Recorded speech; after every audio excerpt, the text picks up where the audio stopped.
Third wave ముప్పు తప్పదా? దేశంలో వ్యాక్సినేషన్ వేగం తగ్గి కేసుల సంఖ్య పెరుగుతుండటం రానున్నటువంటి ప్రమాదాన్ని సూచిస్తోందా? ఈ అంశంపైన చర్చలో పాల్గొంటున్నారు డాక్టర్ ముఖర్జీ గారు, ప్రముఖ కార్డియాలజిస్ట్, అలాగే డాక్టర్ కృష్ణప్రశాంతి గారు, సీనియర్ ఫిజిషియన్ మనకు లైవ్లో అందుబాటులో ఉన్నారు. ముఖర్జీ గారు, మళ్ళీ కరోనా కేసులు పెరుగుతున్నటువంటి సంకేతాలు కనిపిస్తున్నాయి. 17 రాష్ట్రాల్లో 66 జిల్లాల్లో 10% పైగా పాజిటివిటీ రేట్ కనిపించింది.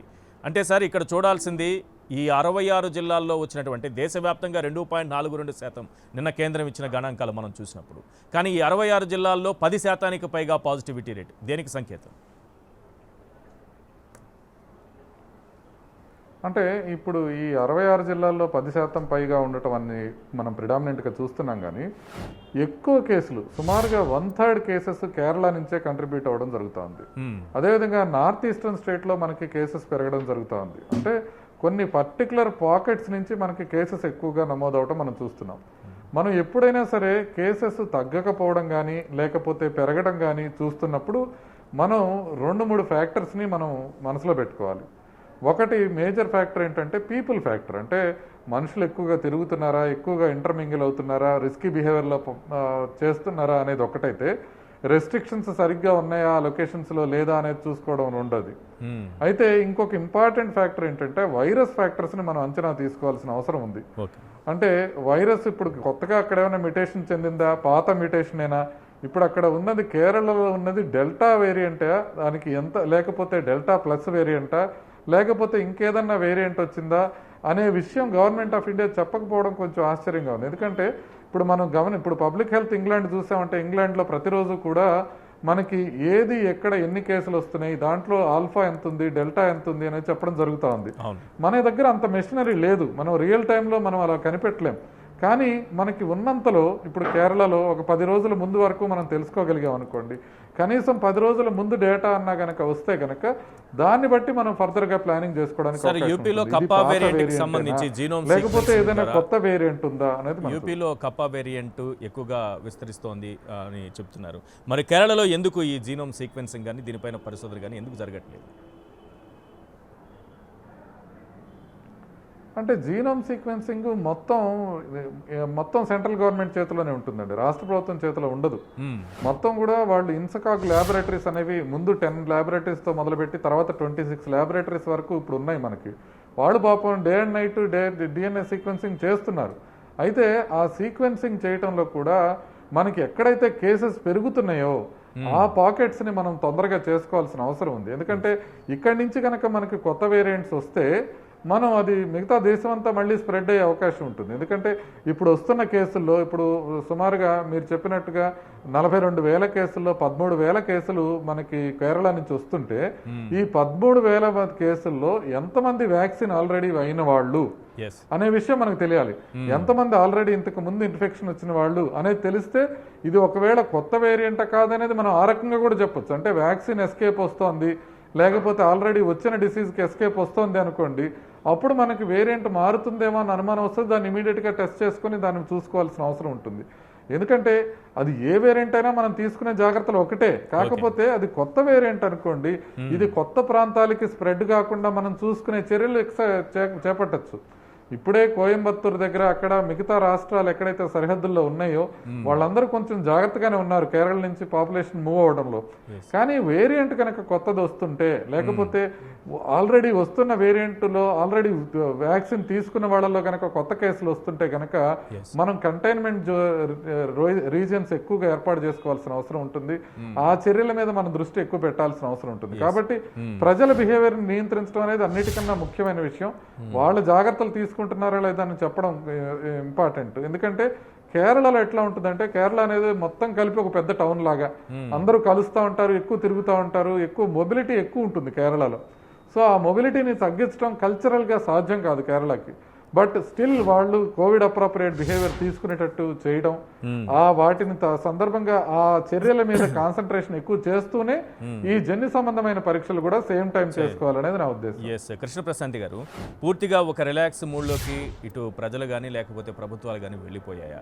ఇంతకుముందు ముఖర్జీ గారు అన్నట్టుగా అసలు ఏ వేరియంట్ విస్తరిస్తోంది అనేటటువంటి పరీక్షలు కానీ నిర్ధారణ కానీ జరగకపోవడం కానీ, ఇప్పుడు మనం మొదట్లో మాట్లాడుకున్నట్టు 66 జిల్లాల్లో 10% పైగా పాజిటివిటీ రేట్ రేట్ అన్నది కానీ ఇది రానున్న ప్రమాదానికి ఒక సంకేతంగా కనిపిస్తోందా? ఖచ్చితంగా కూడా అండి. ఎందుకనంటే మనము ఏప్రిల్ మేలో కేసెస్ని చూసుకొని కేసెస్ తగ్గాయి అని ఫీల్ అవుతున్నామే కానీ పూర్తిగా జీరోకి రాలేదు అన్నది వాస్తవము. దానిని మనం ఇంకా యాక్సెప్ట్ చేయాలి. ఎప్పుడైతే ఒక 40-50 వేల నుంచి 10,000 నంబర్కి తగ్గినప్పుడు ఊపిరి పీల్చుకున్న సమయంలో తిరిగి ఆందోళనకరంగా కేసులు పెరుగుతున్నాయి అని అంటే ఇందాక ముఖర్జీ డాక్టర్ గారు చెప్పినట్టు పీపుల్ బిహేవియరు, వైరస్ బిహేవియరు, అంతకుమించి పొలిటీషియన్స్ బిహేవియరు అన్నీ కూడా దీంట్లో యాడ్ అవుతున్నాయి. ఇక్కడ 2 విషయాలు ఏంటంటే కేరళలో వస్తున్నది కొత్త వేరియంటా లేదు ఆల్రెడీ ఎగ్జిస్టింగ్ వేరియంట్కే కొత్త మ్యూటేషన్స్ తరపున ఇంకేదైనా పార్ట్లోకి వస్తున్నాయా?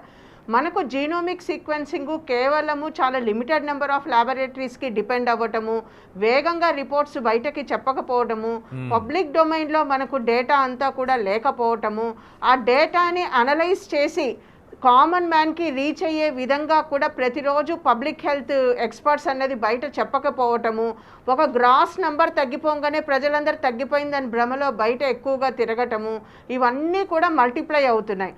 ఫస్ట్ వేవ్లో కానీ సెకండ్ వేవ్లో కానీ ఎక్కడ చూసుకున్నా కేరళనే ఆరిజిన్ అవుతా ఉంది అని అంటే అక్కడ ఎందుకు స్పెసిఫిక్గా వైరస్ అన్నది ఫస్ట్ డిటెక్షన్ జరుగుతుంది. అక్కడ ఎక్కువగా టెస్ట్ చేయటం వలన, ఎందుకంటే లిటరసీ రేట్ ఎక్కువ ఉన్న స్టేట్ కేరళనే, అవేర్నెస్ ఎక్కువ ఉన్న స్టేట్ అదే, అంత డెన్స్లీ పాపులేటెడ్ కాదు, రూరల్ అర్బన్ డిఫరెన్సెస్ తక్కువ ఉంటుంది. సో ఇటువంటి చిన్న స్టేట్లో ఎందుకు మొదలవుతుంది అన్నదానికి ప్రత్యేకంగా కూడా ఎపిడెమియాలజికల్ సర్వే అన్నది కూడా నిర్వహించాల్సిన అవసరం ఉంది. ఆ వచ్చిన డేటాని మనం కానీ అన్వయించుకొని ఇప్పుడు కేరళ ఒక ఎక్స్ట్రీమ్లో ఉంది, నార్త్ ఈస్టర్న్ స్టేట్స్ ఒక ఎక్స్ట్రీమ్లో ఉన్నాయి. ఈ 2 ఒకేసారి ఎందుకు కేసులు పెరుగుతున్నాయి అని అంటే దీనికి కూడా ప్రత్యేకంగా కూడా పరిశోధన చేయాల్సిన అవసరం అయితే ఉంది. ఆల్రెడీ మనము నంబర్స్ ఇంక్రీజ్ చేసుకుంటున్నట్టు alpha, beta, gamma, delta plus, kappa, lambda, epsilon మనం ఇట్లా పెట్టుకుంటూ పోవడం కాదు. ఎందుకంటే తుఫాన్లకి నామకరణం చేసినట్టు వైరస్కి నామకరణ మహోత్సవాలు చేస్తున్నాం. ఇది కరెక్ట్ కాదు. మనం ఏం చెయ్యాలి, ఏ వేరియంట్ అయినా కూడా మన ప్రవర్తన, మన కోవిడ్ అప్రోప్రియేట్ బిహేవియర్ అన్నది చాలా చాలా ముఖ్యం. ప్రభుత్వాలు కానీ వైరస్ కానీ వాటి పని అవి చేసుకొని పోతున్నాయి. మనం ఏం తప్పు చేస్తున్నాము, కేసులు తగ్గిన వెంటనే అన్నీ కూడా మనం ఓపెన్ చేసుకున్నాం. ఎందుకు? బతుకు తెరువు కోసం, ఆర్థిక పరిస్థితుల కోసం ఓపెన్ చేశాం. అనవసరపు పనులతో ఎక్కువ మంది విహారయాత్రలకి మూవ్మెంట్ అయ్యే వాళ్ళు తగ్గించుకోకపోతే బతుకు తెరువు కోసం బయటకు వచ్చే వాళ్ళ జీవితాల్ని దెబ్బకొట్టే ప్రమాదం అయితే ఖచ్చితంగా కూడా ఉంటుంది. థర్డ్ వేవ్కి ఇదే ఆరంభమా అని అంటే ఉండొచ్చు. ఖచ్చితంగా కూడా మనం ఇంకొక 4 weeks to 6 weeksలో ఏమన్నా ఇంక్రీజ్ నెంబర్ ఆఫ్ కేసెస్ ఉంటుందా? ఎందుకంటే సెంట్రల్ గవర్నమెంట్ ఆల్రెడీ అలర్ట్ ఇచ్చింది. 736 పీడియాట్రిక్ యూనిట్స్ని ఆల్ డిస్ట్రిక్ట్ హాస్పిటల్స్లో దేశవ్యాప్తంగా కూడా పెడుతున్నారు. సెంట్రల్లీ స్పాన్సర్డ్ స్కీమ్ కింద టెలికన్సల్టేషను, డిస్ట్రిక్ట్ హాస్పిటల్స్, ఐసీయూస్ అంటే గవర్నమెంట్ కూడా సెన్స్ చేస్తున్నారు. సెకండ్ వేవ్లో ఏ తప్పు అయితే చేశారో అది చేయకూడదని మన తెలుగు రాష్ట్రాల ప్రభుత్వాలు కానీ కేంద్ర ప్రభుత్వం కానీ చర్యలు తీసుకుంటున్నారు. బట్ ప్రజలు ఏం చేయాలి? ప్రజలు చేయాల్సిన బాధ్యతని మనం విస్మరించి థర్డ్ వేవ్ వచ్చిన తర్వాత బాధపడేదానికంటే దీనిపైన అవగాహన పెంచుకొని బయటకు వెళ్ళాల్సిన వాళ్ళు కూడా దయచేసి మాస్క్ని పర్ఫెక్ట్ వేలో కూడా మాస్క్ వేసుకోకపోతే ఎవరైనా కూడా ఏం చేయగలరు? కేరళలో నిన్న ఇంకొక ప్రమాదకరమైనది ఏంటంటే జికా వైరస్ కూడా ఐడెంటిఫై చేస్తున్నారు అని అన్నారు. ఎందుకనంటే మనకు వర్షాకాలం స్టార్ట్ అయింది. వర్షాకాలం స్టార్ట్ అయిందంటే మాకు ఫిజిషియన్స్కి చాలా భయం స్టార్ట్ అవుతుంది. ఫిజిషియన్స్, పీడియాట్రిషియన్స్కి అన్ని సీజనల్ వ్యాధులు వచ్చేస్తాయి. మలేరియా, ఖచ్చితంగా ఫైలేరియాసిస్, డెంగ్యూ, చికెన్ గునియా. ఈ జికా వైరస్ కూడా సేమ్ మస్కిటో ద్వారానే వ్యాప్తి చెందుతుంది. ఈడీస్ ఈజిప్షియా మస్కిటో ద్వారానే వ్యాప్తి చెందుతుంది. అంటే ఎక్కడైతే మళ్ళా మనకు దోమలు ఉత్పత్తి చెందే ప్రదేశాలు ఎక్కువ అవుతాయో ఆల్రెడీ కరోనా వైరస్తో బాధపడుతూ దానివల్ల శ్వాస సంబంధిత బాధపడుతూ కొత్త ఇన్ఫెక్షన్స్ కానీ తెచ్చుకుంటే మనకందరికీ కూడా డబల్ బర్డెన్ అవుతుంది అనేది నా నమ్మకం. ఎస్ ముఖర్జీ గారు, జికా వైరస్ గురించి మనం మాట్లాడుకుంటున్నాం కదా. ఇప్పుడు కేరళలో జికా వైరస్ కేసులు 14 కేసులు బయటపడ్డాయి. ఆ సరిహద్దుల్లో ఉన్నటువంటి జిల్లాల్లో, కర్ణాటక అయితే 4 జిల్లాల్లో రాకపోకలను కూడా నిషేధించినటువంటి పరిస్థితి కనిపిస్తోంది. ఏంటి అంత ప్రమాదకరంగా మారబోతుందా? ఒకవైపు కరోనా గురించి మనం బాధపడుతున్నాము, నిర్లక్ష్యమా లేకపోతే మరోట మళ్ళీ కరోనా కేసులు పెరుగుతున్నటువంటి పరిస్థితులు కనిపిస్తున్నాయి. మళ్ళీ జికా వైరస్ అంటున్నారు. ఏంటి ఇది ఇంత ప్రమాదకరంగా ఉండబోతుందా? అంటే జికా వైరస్, నిపా వైరస్ ఇట్లా ఏదైనా వైరస్ పేరు చెప్తే డెంగ్యూ కానీ చికెన్ గున్యా కానీ ఇట్లా చెప్తే ఇంతకుముందు ఇంత భయపడే పరిస్థితి ఉండేది కాదండి. ఇంతకుముందు ఏంటంటే మనం చక్కగా ఇంకొక వైరస్ వచ్చిందంట, కేరళలో వచ్చిందంట, మనకు కూడా కొంచెం దోంతర వేసుకోవాలి, ఇంతే ఉండేది, ఇంతకుమించి ఉండేది కాదు. ఎప్పుడైతే కరోనా వచ్చి విజృంభించి అందరినీ ఇష్టం వచ్చినట్టు అతలాకుతలం చేసేసిందో అప్పుడు వైరల్ డిసీజెస్ అంటే భయం పెరిగింది. అంతేగాని జికా వైరస్ ఇంత ప్రమాదకరమైన వైరస్ కాదు, దాని గురించి భయపడనక్కర్లేదు. జికా వైరస్ అనేది ఒక ఆర్బో వైరస్ ఫ్యామిలీకి చెందిన ఫ్లావీ వైరస్ అనే ఫ్యామిలీ అనమాట. దాంట్లో ఏముంటదంటే అది మస్కిటోస్ ఉంటాయి, పగలు కుట్టే మస్కిటోస్. మనకి డెంగ్యూ ఏ రకంగా స్ప్రెడ్ అవుతుందో అట్లా ఏడిస్ ఈజిప్టి అనే మస్కిటో ద్వారా జికా వైరస్ స్ప్రెడ్ అవుతుంది. అలా మాత్రమే కాకుండా కొంతమందికి సెక్షువల్గా కానీ లేకపోతే బ్లడ్ ట్రాన్స్ఫ్యూషన్లో కానీ ఈ రకంగా కూడా జికా వైరస్ స్ప్రెడ్ అయ్యే అవకాశం ఉంటుంది. అయితే ఈ వైరస్ ఏంటంటే మామూలుగా వచ్చిందనుకోండి, డెంగ్యూ వస్తే ఏ రకంగా ఉంటుందో అట్లాగే కొంచెం బాడీ పెయిన్స్, కొంచెం ఫీవర్ వస్తుంది.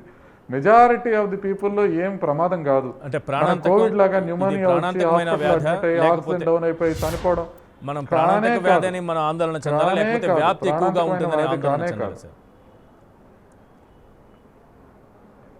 రెండు కాదు, మూడో కారణం ఉంది జికా గురించి మనం భయపడటానికి. ఏంటంటే జికా వైరస్ ప్రెగ్నెంట్ పేషెంట్స్ లో గనక వచ్చినట్లయితే పిల్లల మీద ఎఫెక్ట్ చూపించే అవకాశం ఉంటుంది. అందుకోసం అని పిల్లల్లో మైక్రోసెఫలీ అనే కండిషన్ వచ్చే అవకాశం ఉంటుందని మనకి జికా వైరస్ ని కొంచెం సీరియస్ గా తీసుకుంటాం. అందుకే అది స్ప్రెడ్ కాకుండా మనం నివారించుకోవాల్సి ఉంటే మనం సింపుల్ గా మస్కిటో వెక్టార్ కంట్రోల్ చేసుకోవాల్సిన అవసరం ఉంటుంది. మీరు వైరస్ వర్సెస్ వైరస్ తీసుకుంటే డెంగ్యూ ఇంకా ఎక్కువ డేంజర్.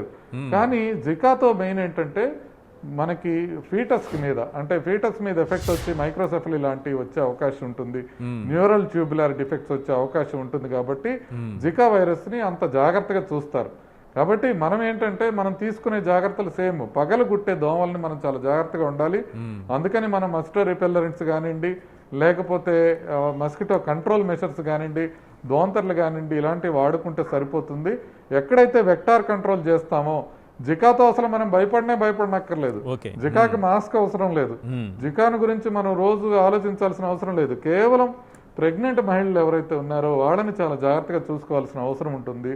జికా ఆ విధంగా స్ప్రెడ్ అయ్యే అవకాశం ఉంటుంది. కాబట్టి మనం అది కంట్రోల్ చేసుకోవాల్సిన అవసరం ఉంటుంది. అంటే ఈ ప్యానిక్ అనేది మంచిది కాదు. రోజు కొత్త పేరు చెప్పి అది భయపడకుండా ప్రజలు మనం చూసుకోవాల్సిన అవసరం ఉంది. రైట్. కృష్ణప్రశాంత్ గారు, కేరళ, మహారాష్ట్రలో కరోనా కేసులు పెరుగుతున్న నేపథ్యంలో ఇంతకుముందు మనం మాట్లాడుకున్నట్టుగా రకరకాలుగా తుఫాన్లకు పేర్లు పెట్టినట్లు ఈ మ్యూటేషన్స్ ద్వారా వస్తున్నటువంటి కొత్తగా పేర్లు పెట్టుకుంటూ డెల్టా ప్లస్ లాండా, కప్పా అని ఇట్లా పెట్టుకుంటూ పోతున్నది. ఏది అత్యంత ప్రమాదకరం? ఇప్పుడు దేశంలో మనకి ఎక్కువగా వ్యాప్తి చెందుతున్నటువంటి వేరియంట్ ఏది?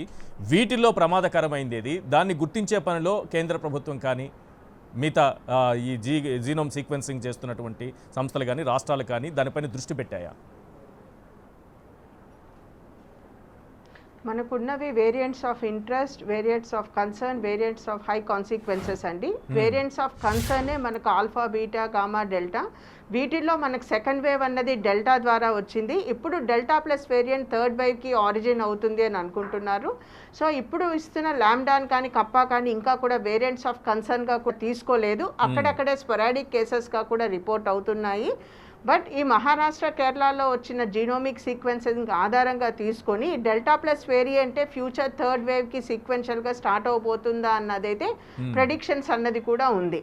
మూడోది ఏంటంటే ఇక్కడ మనం చేస్తున్న జీనోమిక్ సీక్వెన్సింగ్ శాంపుల్స్ చాలా తక్కువ మన దేశంలో. ఎందుకనంటే మనకి ఇస్తున్న డేటా కానీ మనం తీసుకుంటున్న ర్యాండమ్ శాంప్లింగ్ కానీ మన దేశంలో ఇన్ని రకాలైన లింగ్విస్టిక్, జియోగ్రాఫికల్ బార్డర్స్ డిఫరెంట్గా ఉన్న స్టేట్స్లో నుంచి వచ్చిన డేటా అన్నది మనకు యూకేలో కానీ యుఎస్ఏలో కానీ తీసుకుంటే ఆ డేటాతో పోలిస్తే the percentage of cases, the number of samples అన్నది చాలా తక్కువగా కూడా ఉంది. సో వేరియంట్ ఏదైనా డెల్టా ప్లస్ యాక్చువల్గా ముందు ఇండియా వేరియంట్ అన్నారు, దాన్ని ఇప్పుడు పేరు మార్చి ఇట్లని చెప్పారు. దీంట్లో ఇప్పుడు వస్తున్న స్పెసిఫిక్ మ్యూటేషన్ అన్నదే మనకు చాలా వరీయింగ్గా ఉంది. ఎందుకనంటే ఈ డెల్టా ప్లస్కు ఉన్నవి 3 ముఖ్యమైన అంశాలు. ఒకటి హై రేట్ ఆఫ్ ట్రాన్స్మిసిబిలిటీ, అంటే చాలా వేగంగా విస్తరించే అవకాశం ఉంటుంది. And high rate of infection into the alveolar cells, అంటే ఊపిరితిత్తుల్లో చాలా చిన్న సూక్ష్మమైన భాగాలకి కూడా చొచ్చుకొని పోయే స్వభావం అన్నది కూడా ఉంటుంది. మూడోది it is resistance to the treatment for the monoclonal antibodies అని అంటారు. అంటే ఏదైతే కాక్టైల్ ట్రీట్మెంట్, ఏదైతే మోనోక్లోనల్ యాంటీబాడీస్ ట్రీట్మెంట్ స్టార్ట్ చేస్తున్నామో వాటిని కూడా అధిగమిస్తుంది అని అన్నారు. ప్రస్తుతానికి vaccine effectiveness on the delta plus అని అంటే ఇంకా కూడా స్టడీస్ అన్నది కూడా జరుగుతుంది. కొన్ని కంట్రీస్లో, ముఖ్యంగా ఇజ్రాయెల్ లాంటి కంట్రీస్లో దాదాపు 54% ఆఫ్ పీపుల్ వ్యాక్సినేషన్ అయినా కూడా ఇంకా కేసెస్ అధికంగా నమోదవటము, ఫైజర్ లాంటి వ్యాక్సిన్స్ తీసుకున్నా కూడా ఇంకా కూడా మనకు డెల్టా ప్లస్ కేసెస్ నమోదవటము, ఇంకా 2 డోసెస్ ఆఫ్ వ్యాక్సిన్ తీసుకున్నా కూడా ఇంకా కొద్దిమంది అఫెక్ట్ కావటము, ఇంకొద్దిగా దీర్ఘకాలికంగా పరిశోధన చేసినప్పుడు ఈ వేరియంట్స్ ఏమైనా వ్యాక్సిన్ ఎస్కేప్ ఫినామినాలోకి వెళ్తున్నాయా, ఇమ్యూన్ ఎస్కేప్ ఫినామినాలోకి వెళ్తున్నాయా.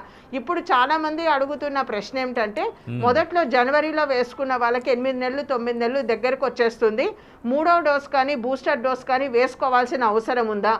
అందరికి ఇది ఒక చాలా ప్రశ్న ఇప్పుడు వచ్చేసింది. అంటే మనం తీసుకున్న వ్యాక్సిన్, కోవాక్సిన్ కానీ కోవిషీల్డ్ కానీ కొత్త వేరియంట్ కి సరిపోతుందా, లేదు కొత్తది ఇంకేమన్నా బూస్టర్ డోస్ కి వేసుకోవాలా? ఇప్పుడు కొత్త పదం కూడా వచ్చింది, హైబ్రిడ్ విగర్ ఇమ్యూనిటీ. అంటే మీరు ఇంతకు ముందు ఏ వ్యాక్సిన్ వేసుకున్నా కూడా కొత్త రకమైన వ్యాక్సిన్ వేసుకుంటే మీ యాంటీబాడీ లెవెల్స్ అన్నది చాలా ఎక్కువ స్థాయిలో ఉండి దీర్ఘకాలికంగా ప్రొటెక్షన్ వస్తుంది.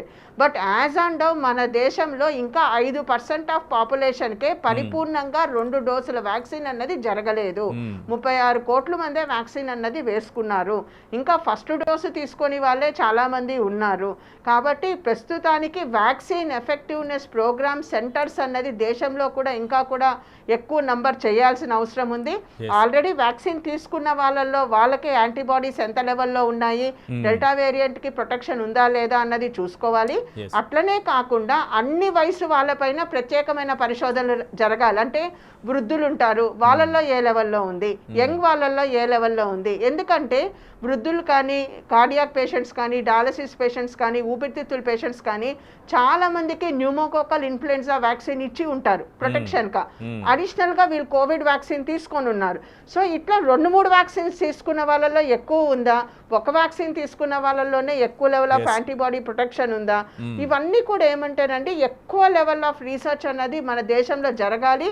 కనీసం కోవిడ్ వల్లన్నా మనకు ఎక్కువ డేటా కానీ రాగలిగితే భవిష్యత్తులో వ్యాక్సిన్ తయారీదారులు, వ్యాక్సిన్ ఉత్పత్తి చేసే కంపెనీలు కొత్తగా కూడా మనకు ఇవ్వాల్సిన అవసరం అయితే ఉంటుంది.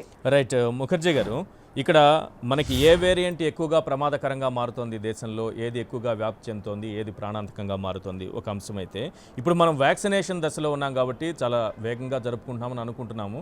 సరే, దాని గురించి మాట్లాడుకుంటే ఈ వ్యాక్సిన్లో డిఫరెంట్ ఈ వేరియంట్స్ ఏ వేరియంట్ పైన సరే ఈ వ్యాక్సిన్లు పనిచేస్తున్నాయా లేవా అన్న అంశానికి సంబంధించి ఎలాంటి పరిశోధనలు ఉన్నాయి? త్వరలో మోడర్నా కూడా రాబోతోంది అంటున్నారు.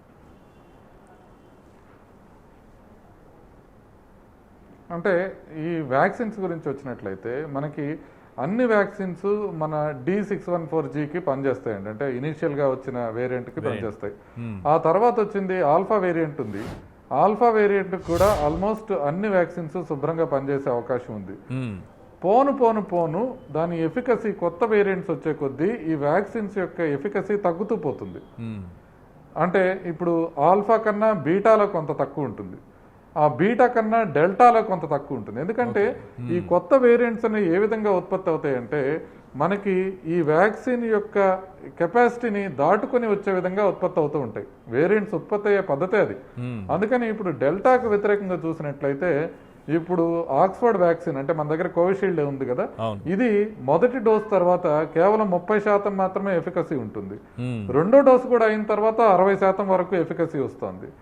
ఈవెన్ కోవాక్సిన్ కూడా డెల్టా వైరస్కి వ్యతిరేకంగా పనిచేస్తుందని డైరెక్ట్గా NIH వాళ్ళే చెప్పారు. అంటే national institute of health America నుంచే వాళ్ళు చెప్పారు. ఎందుకంటే ఆ అడ్జువెంట్ ఏదైతే ఉంటుందో కోవాక్సిన్ని అది సరఫరా చేసింది NIH బేస్తో వాళ్ళు ఒక కంపెనీ నుంచి సరఫరా చేశారు. కాబట్టి వాళ్ళు ఓకే కోవాక్సిన్లో మా హస్తం ఉంది, ఈ కోవాక్సిన్ చక్కగా పనిచేస్తుంది డెల్టా వేరియంట్ కూడా అని. అంటే ఏది వ్యాక్సిన్ తీసుకున్నా even Pfizer vaccine, Moderna vaccine కూడా డెల్టాకి పనిచేస్తున్నాయి. అయితే డెల్టా ప్లస్ కి వ్యతిరేకంగా మనకు పనిచేస్తుందా లేదా అన్న ఇన్ఫర్మేషన్ ఇంకా క్లియర్ గా లేదు. ఎందుకంటే డెల్టా ప్లస్ ఎక్కడా విరివిగా లేదు, కొంత కేసెస్ మాత్రమే ఉన్నాయి.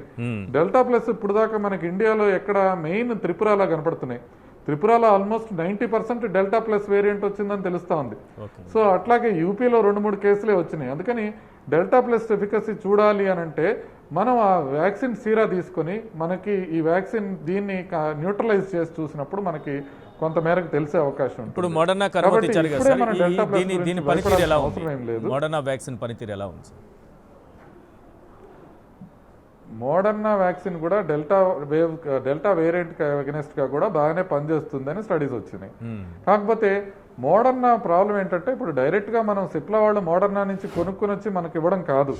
మోడర్నా ఏంటంటే యుఎస్ ఎప్పుడైతే కోవాక్స్ ఇనిషియేటివ్ కి కొన్ని డోసెస్ డొనేట్ చేస్తుందో ఆ డొనేట్ చేసే వాటిలో కొన్ని మోడర్నా వ్యాక్సిన్ డోసెస్ కూడా ఉన్నాయి.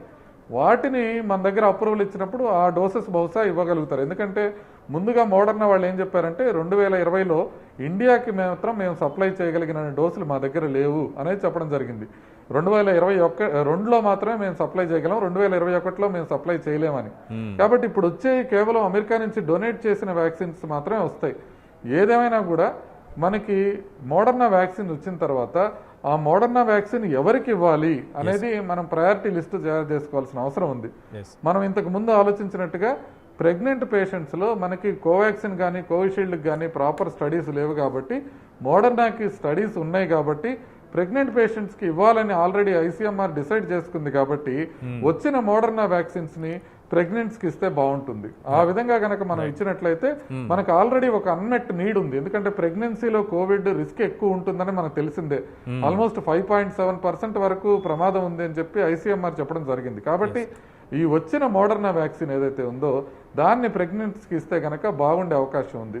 ఇకపోతే బూస్టర్ డోస్ గురించి మనం ఇందాక కృష్ణప్రసాద్ గారు మాట్లాడుతున్నారు కదా, ఆ బూస్టర్ డోస్ ఏంటంటే ఒక కోవిషీల్డ్ మీద మాత్రం మంచి పరిశోధన జరిగింది. కోవిషీల్డ్ 3వ వ్యాక్సిన్ డోస్ ఇచ్చినప్పుడు ఇంకా ఫర్దర్గా ఎఫికసీ పెరిగే అవకాశం ఉందనేది చెప్పడం జరిగింది. అయితే నా ఉద్దేశం ఏంటంటే మనం ఏదైతే బూస్టర్ డోస్ ఇవ్వబోతున్నామో మన దగ్గర ఆల్రెడీ ఉన్న వ్యాక్సిన్ డోసెస్ కాకుండా మనం ఏదైతే కొత్త వేరియంట్స్ వస్తున్నాయో వాటికి వ్యతిరేకంగా తయారు చేసిన బూస్టర్ డోస్ ఇస్తే ఉపయోగం ఉంటుంది అని. ఆల్రెడీ మనం 2020లో మనం తయారు చేసుకున్న వ్యాక్సిన్స్ ని బూస్టర్ కింద ఇవ్వడం ఎంతవరకు సమంజసం? ఇప్పుడు మనం మళ్ళీ హ్యూమన్ ట్రయల్స్ కండక్ట్ చేయాల్సిన అవసరం లేదు. న్యూట్రలైజింగ్ యాంటీబాడీ టైటర్స్ చేసుకొని చూసుకొని అవి గనక బాగుంటే అవి ఇచ్చేసే అవకాశం ఉంటుంది. కాబట్టి మనం క్విక్ గా కొత్త వేరియంట్స్ కి వ్యతిరేకంగా వ్యాక్సిన్స్ ని డెవలప్ చేసుకొని ఇవ్వాలి.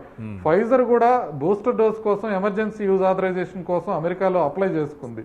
అయితే ఆల్రెడీ సిడిసి ఎఫ్డిఏ వాళ్ళు కలిసి ఇప్పటికైతే బూస్టర్ డోస్ ఇవ్వడానికి ఎటువంటి ఎవిడెన్స్ లేదు, మేము అప్రూవల్ ఇచ్చే ప్రసక్తి లేదని చెప్పారు. కాబట్టి మనం వచ్చే కొత్త బూస్టర్ డోస్ మాత్రం మనకి కావాల్సిన వేరియంట్స్ కి వ్యతిరేకంగా ఇస్తే అది ఖచ్చితంగా ఉపయోగపడే అవకాశం ఉంటుంది. రైట్. కృష్ణప్రశాంత్ గారు, కేసుల సంఖ్య క్రమంగా పెరుగుతోంది. కొన్ని రాష్ట్రాల్లోనూ లేకపోతే కొన్ని జిల్లాల్లోనూ ప్రమాదకారిగా మారింది. భవిష్యత్తులో ఇది మరింత ప్రమాదకరంగా మారుతుందని మాట్లాడుకుంటున్నాం. సో వ్యాక్సినేషన్ కూడా అదే సమయంలో దేశవ్యాప్తంగా మొదలైంది. కానీ రాను రాను వ్యాక్సినేషన్ వేగం తగ్గిపోతుందని అంటున్నారు. నిజానికి రీచ్ అవ్వగలమా మనం డిసెంబర్ నాటికి 60% వరకు చేయాలనేటటువంటి టార్గెట్? ప్రస్తుతం దేశంలో పరిస్థితి ఏ రకంగా కనిపిస్తోంది? నిజంగా కూడా వ్యాక్సినేషన్ డ్రైవ్ అన్నది చాలా ఉత్సాహంగా మొదలుపెట్టినా కూడా ఆచరణలో క్షేత్రస్థాయిలో అయితే కొద్దిగా పోయిన వారం అయితే చాలా తగ్గుదల కనిపించిందండి. ముఖ్యంగా చిత్తశుద్ధి కానీ ఉంటే ఖచ్చితంగా కూడా చేయగలము. పల్స్ పోలియోని ఒక టార్గెట్గా తీసుకొని ఒక మోటివేషన్గా తీసుకొని దేశవ్యాప్తంగా ఒకే రోజు కొన్ని కోట్ల మందికి చెయ్యాలి అని ఒక చిత్తశుద్ధితో పెట్టుకుంటే చెయ్యాలి. ముఖ్యంగా మహారాష్ట్ర, కేరళ ఇటువంటి రాష్ట్రాల్లో చుట్టుపక్కల బార్డర్ స్టేట్స్ మటుకు కాన్సన్ట్రేషన్ చేసి అలాట్మెంట్ ఆఫ్ వ్యాక్సినేషన్ అన్నది depending on the severity, positivity of the cases బట్టి ఎక్కువ అలాట్మెంట్ ఇచ్చి తొందరగా కూడా ఆ చుట్టుపక్కల ఉన్న హై రిస్క్ ప్లేసెస్కి అయితే కంటైన్మెంట్ జోన్స్లో ఇవ్వాల్సిన అవసరం అయితే ఉంది. ప్రజలు కూడా బాధ్యతాయుతంగా ప్రభుత్వానికి సహకరించి వ్యాక్సిన్ వేస్టేజ్ లేకుండా ఉన్న వ్యాక్సిన్ అవైలబిలిటీలో ఉన్నప్పుడు ఎక్కువ మంది ఒకేసారి వెళ్ళి చేసుకోవడం ద్వారా ఇంట్లో వాళ్ళని కూడా మనం సేవ్ చేసిన వాళ్ళం అవుతాం. అదేవిధంగా చిన్నపిల్లల తల్లిదండ్రులు, యంగ్ కపుల్స్, చిన్నపిల్లలు ఇంట్లో ఉన్న వాళ్ళందరూ కూడా వ్యాక్సినేషన్ కానీ తొందరగా కానీ తీసుకుంటే పిల్లలకి కూడా మనం హెల్ప్ చేసిన వాళ్ళం అవుతాం. So I feel both public and government should act very very fast. And అది కానీ తీసుకుంటే ఖచ్చితంగా కూడా మన చేతుల్లో ఉన్న ఏకైక ఆయుధం అదే. కాబట్టి మనం థర్డ్ వేవ్ నుంచి కొద్దిగా కూడా రిస్క్ తప్పించుకోవచ్చు. థ్యాంక్ యూ మేడం కృష్ణప్రశాంత్ గారు చర్చలో పాల్గొన్నందుకు. Sir thank you sir Mukherjee గారు చర్చలో పాల్గొన్నందుకు. ఇది ఇవాల్టి లంచ్ అవర్ డిబేట్. చూస్తూనే